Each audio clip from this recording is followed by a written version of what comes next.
final application assignment, proposed solutions. The problem that I was looking at for my final application assignment was looking at class sizes and how they're impacting student achievement. I was looking at what solutions could be made to lower the amount of students that are put into each class. What options do teachers and school districts have that can help alleviate large class sizes and give students more opportunities to have individual instruction?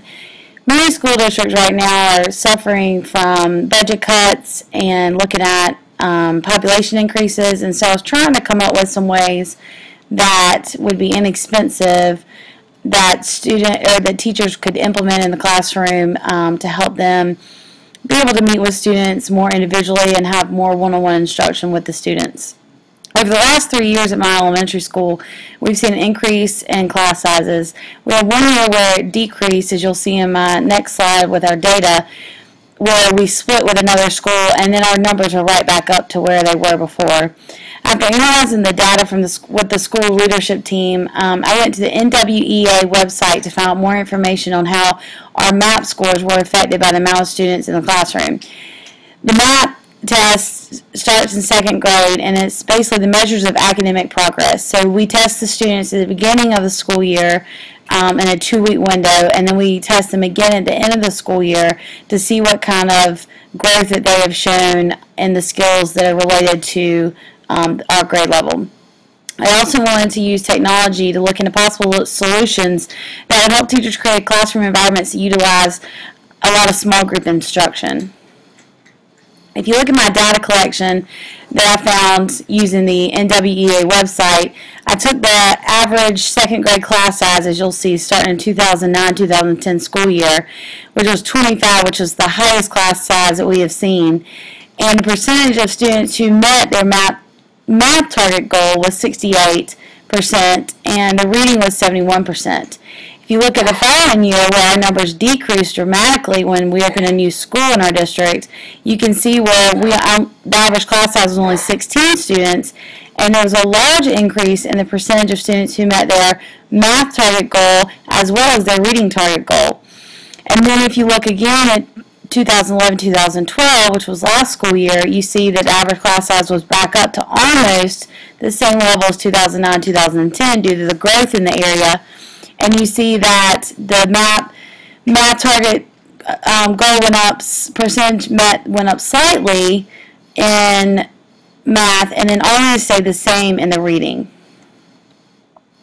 The possible solutions I was looking at was implementing more small group instruction in the classroom to give students a smaller atmosphere and to work a little more closely with the teacher, and looking at using handheld electronic devices to use in small groups and also individually as the teacher's working with the small groups. And lastly, I looked at adding teacher assistants into the classroom, which would add another adult in the classroom that could help run the small groups or work with the students who aren't meeting with the teacher at that time. The different technology solutions that I found 4 different websites that I want to show you that I think would help teachers in the classroom implement ways to pull small groups effectively, as well as have students work individually using technology. The first website I want to show you is actually a website from my school district, and it shows you lots of teaching tools that can be implemented in your classroom. There's an excellent link on different graphic organizers that you can use in the classroom, such as Open Mind and Inspiration, which are wonderful ways to have students work, especially in small groups, when they're learning about a certain objective. Then if you also look at the different websites and resources for using handhelds in the classroom, there's lots and lots and lots of websites and resources that give you ways to use them with your students, as well as resources to help your lessons become more effective. Another resource using the handhelds is called Quizdom, that some of you might have in your schools, and it is a way where the students can answer questions in class that you set up. So you might have a quiz, and then the students have a handheld device that they answer the questions with. So this one might be a great one to use with an extra teacher assistant, or if you're pulling small groups, you could have a certain group sit down together and create a lesson where they're answering the quiz questions together. Another resource that many districts have is they have paid for lots of very wonderful technology software that you can use with your students in the classroom. One of the ones that we use a lot in our school district is the MathPack software, which has lots and lots of games and resources that help students in the classroom that we can use on our smart boards. A second resource I want to show you is the new iTunes U for iPads. Lots of schools now have iPads that they're using in their classroom. I know in our school district, all the high schoolers and middle schoolers individually have their own iPads. And now it's trickling down to the elementary school level where we have class sets that we're able to use. It's not one-on-one, but we can use them with small groups.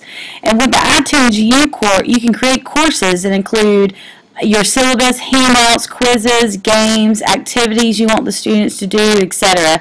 So it's a great way for students to continue to learn in class individually while you're working with other students as well as working with small groups.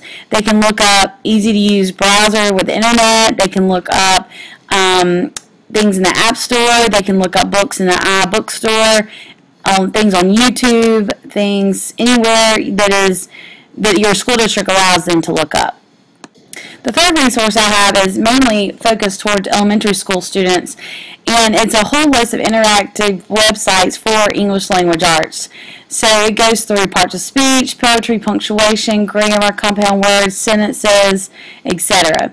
So if you look, you can click on one of the areas and you see that there's lots of games, interactive games that you can go to or your students can go to continue their learning.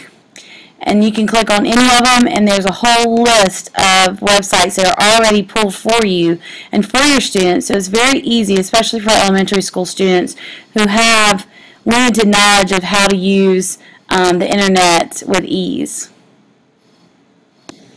In addition to the one that I just showed you, this is also one on math. So you can go to one of the math ones that you're interested in, one of the content areas, and you can click, and this is a great resource for students to play games with, and they can individually, and it actually tells them if they're correct or not. So looking at this place value, you can see that I got that incorrect. And if the student doesn't have it correct, then it's not going to clap for them. So it's a great way for them to understand if they're doing the concepts correctly or not without you having to be there one-on-one with them. So this is just another resource that you can use to help you utilize small group instruction in the classroom using technology.